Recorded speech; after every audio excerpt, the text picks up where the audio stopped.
Why aren't you just pissing on this monster? What? The Muppets, that's a meep. Highly recommend. I think this is going to be on my top 10 books of the year. If I read 10 books this year, it'd be impressive.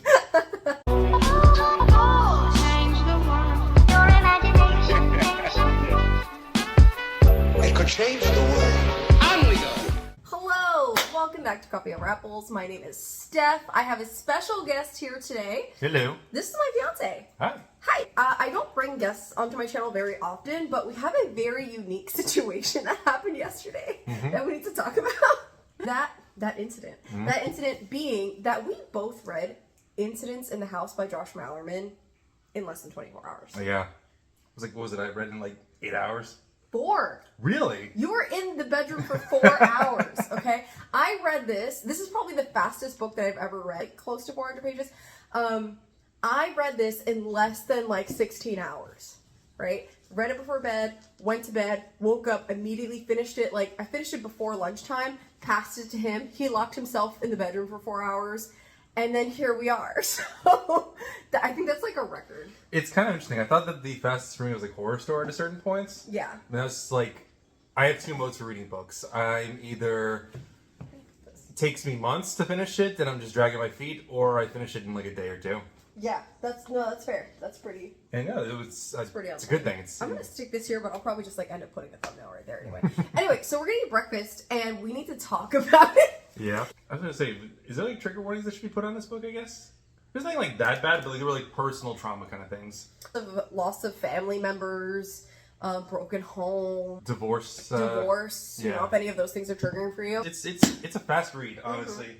Highly recommend. I think this is gonna be on my top 10 books of the year. If I read 10 books this year, it'd be impressive. This is a recent release horror. Josh Malerman is the author who wrote Bird Box. There's a little girl. It is from the little girl's POV. She lives in her house with her mom and dad.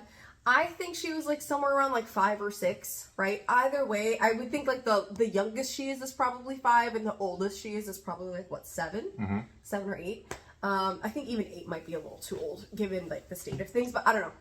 So she lives with her parents, and then she also lives with what she calls Other Mommy, who comes out of the closet at night to talk to her. And Other Mommy has been asking her as of late, can I go into your heart? And it's creepy as hell, and the monster is in the story from page 1. But I remember, that's not what sold me actually on the book. I remember like you mentioned to me that someone described it as a cross between the film Skinamarink and the film Hereditary. And it's funny, I didn't think about that the whole time I was reading the book, and now like I'm reflecting on it, that's a very apt description. Yeah. Do you want to specify why you think it's apt? Oh, so Skinamarink is like very liminal. It's very much a liminal horror about children in a house. And I think the perspective of a child experiencing very horrific things, very incomprehensible things, that's kind of the crux of Skinamarink. It's the feeling I remember the director had said how they wanted to emulate the feeling of a child in a nightmare. And they do a really good job. It's this feeling of like this child kind of experiencing something truly horrific, dreamlike, nightmare-like. And Hereditary being like an Ari Aster film, which is based around this idea of family trauma and family ties, very relevant to the story because the parents do have a very important role in the book. Yeah.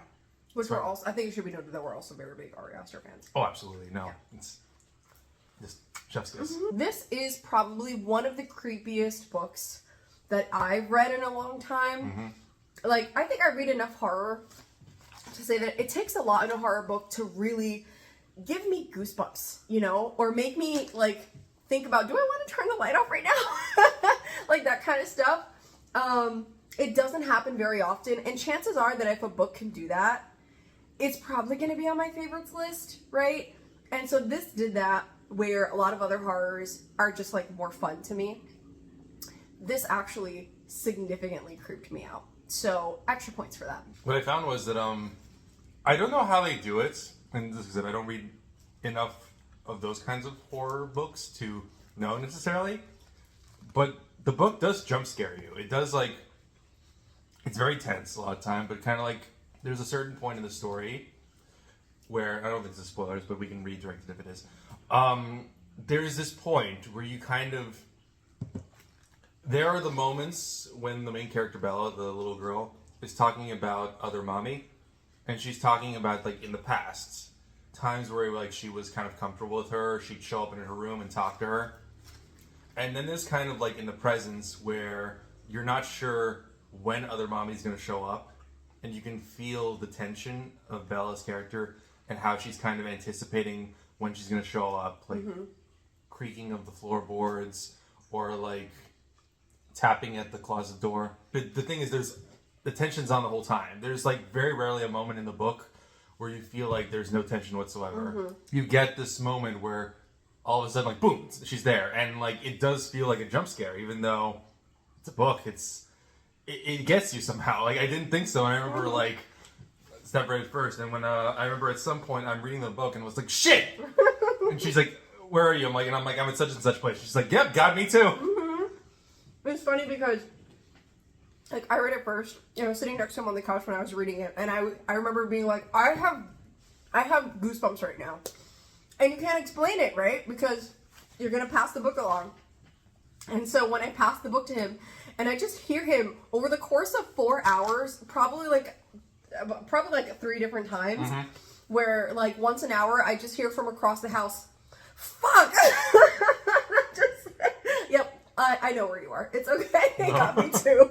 There's no point in this entire thing where the tension is not at like a 10.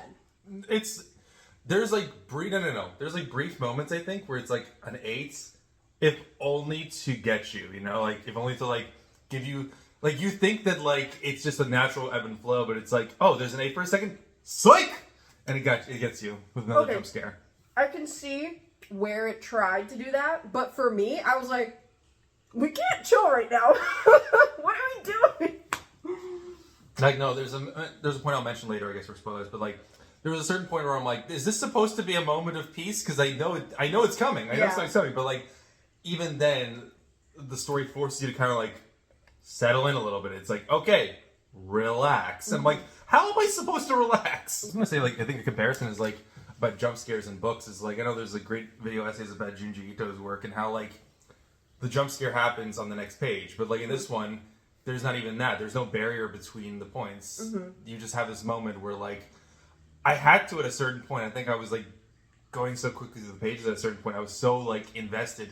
I had to literally cover the next page with my hands so that I don't accidentally like see what's about to happen. Yeah, I get that. I do that too. I sometimes accidentally like my peripheral vision will pick up words, and I'll just be like, oh and, like, no! You know what keywords to look for? Like, what was it? The dark hair on the arm. Yes. It always comes up. It's like kind of like her calling card. Yes, her calling card. Did you like interpret that as like just like a hairy arm, or did you like interpret that as like? I think I interpreted it as her whole body was covered in Like hair. a Muppet. Almost like a Muppet. Okay. Almost like the ones that go meep. Meep, meep, meep, meep, meep, meep, meep. What are they called again? What? The Muppets that say meep.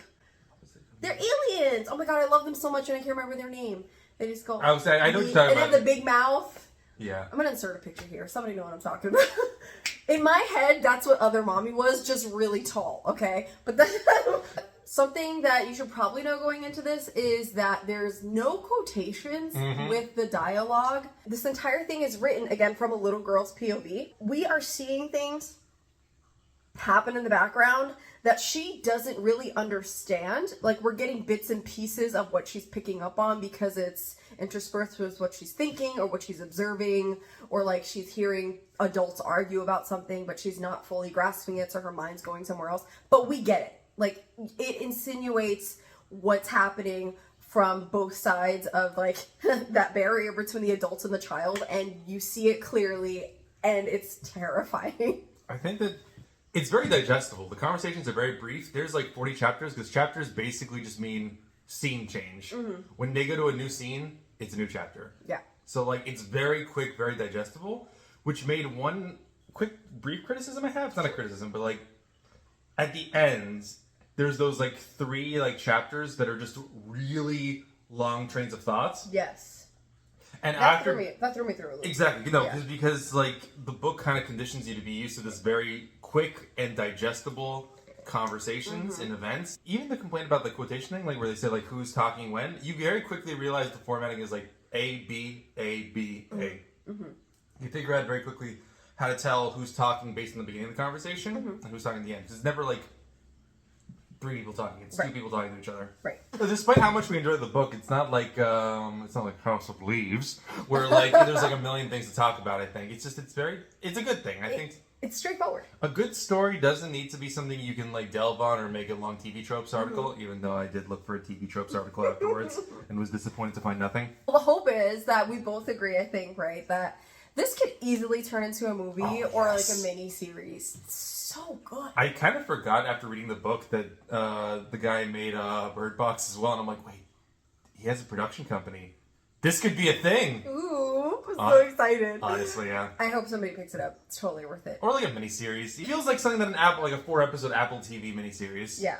Okay, so let's talk about spoilers. So, something that we talked about in the way that the story's constructed, which I think you only kind of realize, at least for me, I only realized like on retrospect, or like towards the end of the book, was what makes other mommy want to be visible, right? Because it's like at first, when she's coming out, I think what we're used to with these stories is like the entity only reveals itself under certain conditions. And this one, it technically has conditions, but that has nothing to do with like who can see it, who has these like paranormal powers. None of that fucking matters. Because like nothing anybody does is gonna fucking matter. Like this thing is so much bigger than everybody else. the Brian thing. Yeah. No. What's funny is that there was a great moment where kind of like in the beginning, the dad is looking, he like smells her and she like smells rancid. And like, you're like, there's no way he's going to find her. And then he doesn't. And like, it's the kind of like the false sense of security where like, he's like looking in the bathroom and she doesn't show up. But you see her literally crawling around the room to get away from the father. So you're thinking, okay, expectation. She doesn't want to be seen by anyone else. But then literally like 3 scenes later, we're at the party and one of the people at the party sees her just there on the ceiling. Yeah. And I'm like, oh, she doesn't care. She doesn't care who sees her. Yeah. It doesn't matter. It doesn't matter. They can't stop her. No, she knows that they can't stop her. And it's great. So on retrospect, like realizing that her becoming more present is directly tied to Bella's feelings.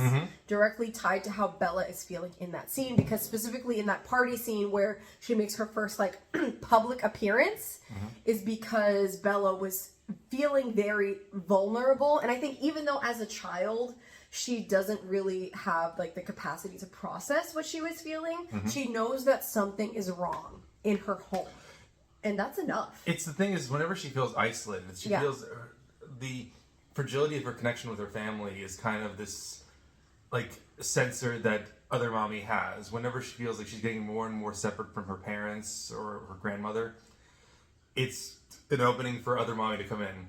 Yeah. And we're going to talk about the elephant in the room. Which is? The mom's affair. Oh, yeah. Yeah, so one of the big plot points of the book, and this is kind of the hereditary aspect, the family tie stuff, is that the mother is very clearly having an affair. And it's really great how kind of like, this is another compliment, even before we know about the affair in the beginning, they do a very good job of showing how a child picks up on small nuances of how a family is not like intimate anymore. She says like how like one was like daddy went for a kiss and then mommy just kind of walked right past him. And like small things like, that's all right. Very quickly we're seeing it's an affair. Something's happening. Or like, it doesn't have to be an affair, but we find out it's an affair. Right. And it's so important for children to learn from the adults in their life what it means to be in a healthy relationship. Not that the child needs to get all the nuances of the relationship, but they see what does it mean to show affection? What does it mean to care for somebody? What does it mean to love somebody, right? And they pick up on those small things. And so she's getting these cookie crumbs, but like she doesn't really have space to process it because other mommies jumping in at every second that something happens, right? And I thought that was wonderful. It was so good. Also, I want to shout out what I really liked about this, and I think I said this to you before, is I love that the dad was the one who really took charge in this situation. He was a real one. He was a real one. Like, I feel like when we think about other horror things, like Bird Box, for example, right? When we think about horror things in which there's children and someone protecting those children, or like the immediate person who's trying to get the child out of the situation, it usually falls on the mother. And then like the dad is like the hero of the situation, right? But in this story, we don't really have a hero. I don't think we really have, like, I'm thinking like World War Z, right? The children were with the mom, and then Brad Pitt is like saving the day, right? And this wasn't that. It was really the dad just being like, I need to get my daughter out of this situation. And I'm not saying that in the sense that like it was good that the mom was the bad guy or anything, but I just thought it was a different dynamic that I really don't see in this kind of horror very often. Does that make sense? No, it's kind of like there's no heroes. They're just victims. And I'll take any opportunity to gush about Ari Aster. In Hereditary, the same thing. There are no heroes. There are no, like, protagonists, in a sense. They're all just victims. They're all just victims of the forces that be, the circumstances that be. Yeah. I personally liked that it played on every single trope that we get from, like, exorcisms, poltergeist retellings, like, hauntings. We got to play with all of it. And all of it was for nothing. Like, I love that by the end of it, the whole point of it was, there is nothing that anybody can do about this. We are so fucked. And to me, that was great, because I remember being like 250 or 300 pages in, and when they exhausted their last resource of a possible solution that we would usually see in this kind of movie, I'm like, well, there's still 100-something pages left. What are we gonna do? No, another person that kind of compared it to like a film was like It Follows. It's an endurance match, and literally just other mommy is biding her time, pushing her luck to how much she can kind of like push this family until they finally crack. Yeah. And that's all she needs. She doesn't need them to like run away. She wants them to be at their lowest point. Yeah. She wants them to break. Like kind of comparing it to like something from like, what was it, of all things, Baldur's Gate 3. The Archdevil Raphael says kind of like, go ahead, do what you want. Try all your options. Try every facet. Burn yourself ragged. All of it comes back to me. And I think that's what it kind of feels like. Other mommy doesn't have to say it, but she's like, listen, just, I don't care what you do. You can't get away from me. I will follow you wherever you go. And this is part of one of the clever things. You never find out what other mommy really is. Yeah. And that makes it so much worse. I love it. I love it. We don't know if she's a ghost, she's a demon, she's like... We understand she's something. We don't know if she's dead. We don't know if even the word dead applies to her. I mean... like... They use the word reincarnation. They do. But, so she's like but that doesn't necessarily mean reincarnated from this plane. Exactly. Because she keeps alluding to sending Bella back where she came from, which is not of this place. We do see something, kind of, you know? We see where she came from. The room. Yes. It's still so vague. You don't get the full theme of the book until the last page. Yeah. I felt like it kind of all came together in that last line, and we really sat on that last line of the book for a while. You understand what other mommy was trying to accomplish. And you realize that, in a sense, everything they were trying to do to stop her was exactly what she wanted. Exactly. That a theme of, like... They talk about the theme of a household. What is a household? What is a heart? What is a home? And how the idea is that you realize at certain points that what the things that are drawing other mommy closer out of the closet towards Bella more aggressively is every time that her house is getting emptier, so to speak. Not her literal house, in a sense also literally her house. Every time that her family is being drawn further away from her, her house gets emptier. Yeah. And the vacancy is what's kind of drawing in other mommy. And she's asking basically, when there's nothing left but Bella, can I have your home? Can I, when she says, can I enter your heart? She's asking, can I come into your house? It's almost like a vampire kind of, you know? Yeah. Like kind of the idea of like asking for permission. Yeah. Best jump scares for you? The first one being the playgrounds. Playground for sure. Literally, because like it's the first. Every jump scare kind of plays with your expectations. So like, first one being that like she literally shows up inside of the wooden hut inside the playgrounds. Two subversions there. It's the first time we see that other mommy can go outside the house. Like because we go beyond the point of like she's like, oh, she doesn't go downstairs. Like, oh, not only does she go downstairs, she can leave the house. She's not tied to the house.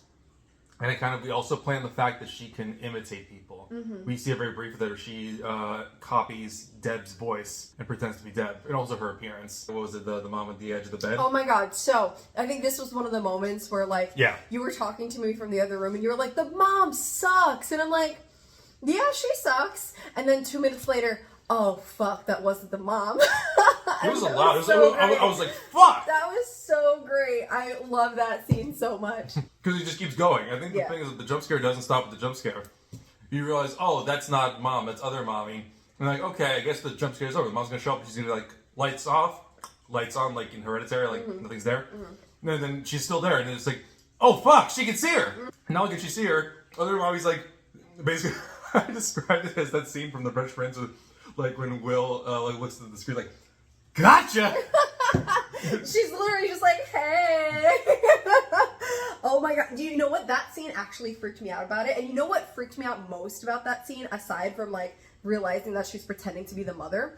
When the mom grabs Bella, they're running out of the room. So they're running down the hall. Bella looks back and other mommy's peeking out after them. Yo, I got chills. That was so good. Like, you also gotta imagine, like, it would almost seem like a comedy. Yes. From, like, other mommy's perspective. Yeah. She's just, like, fucking this house. I think we had a disagreement about one of the jump scares. Which one? When she's sitting on the toilets. I thought that was creepy. Because if her face is in her hands and her hands are on her lap and she has Bella on her lap and Bella's pissing herself, her face is under Bella's I'll be real with you. There's two thoughts going through my head. One, she's just pissing on this monster. Yeah.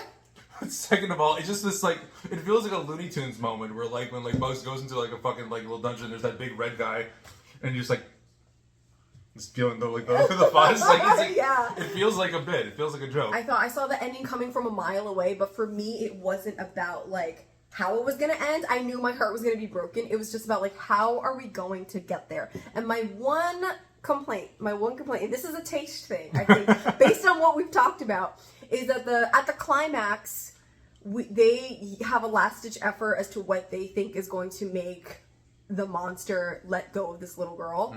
And when they said, get rid of her innocence, my brain went, oh my god, there's so many ways that this could go. And I wanted it to be darker. Like, not necessarily that they needed to do other things and act on those things to make her, like, lose her innocence, right? When you think of a child, like, losing their innocence, maybe seeing horrific acts or being forced to do something horrific. But at least talking about it, like, someone bringing up the idea and another adult maybe saying, oh my god, we can't do that. Like, where does this end, right? So just someone bringing up, like, that there is more that they could have done, that this could have gone a darker direction, but that they settled on, this is what we think the loss of innocence is. That's just what I want. I mean, I get it. I do. He's like, she's just a kid, though. And it's almost, he's like, I thought it was plenty traumatic. So thanks so much for hanging out with us while we ate breakfast and gushed to you about this book that we finished in less than 24 hours. Check it out. And I post videos whenever I feel like it. Thanks for watching. Stay in school. What?